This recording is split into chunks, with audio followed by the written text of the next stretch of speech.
They like the rap music. I mean, guys, we live in Greenwich, Connecticut. How ghetto can you and your J. Crew shirts get? Friends of Autistic People teamed up with Autism Speaks at a private home in Stamford for an evening of laughter with comedian Jane Condon to raise money for adults with autism. FAP works with families, legislators, and organizations to ensure that adults with autism receive mandated services that enable them to lead better lives. Michael Rosen, Executive Vice President of Strategic Communications of Autism Speaks and former CBS journalist, tells us when a person has autism, everyone is affected. Every person with autism has 10 people who take care of them.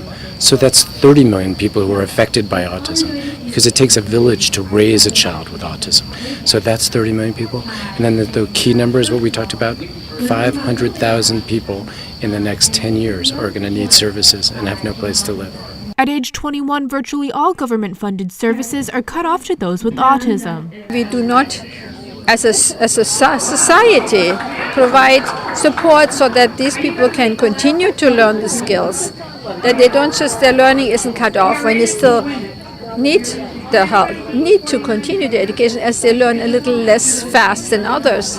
FAP hopes to raise $50,000 from the event to help fund a $2.5 million green farm for adults with autism. All of these children who are now being diagnosed with autism, they eventually grow up and become adults. And so these children who become adults need jobs and they need a place to go. 1 in 88 children are all getting older, and there's going to be a huge tsunami of children who are going to age out of services. 500,000 kids in the next 10 years are going to age out of services.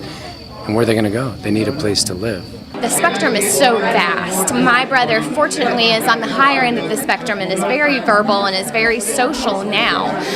But you have those who are completely nonverbal and those who kind of just sit there and they can still communicate, just not with words. And that's what a lot of people don't understand. For more information on FAP, visit autisticadults.com. In Stamford, Priscilla Lombardi, It's Relevant.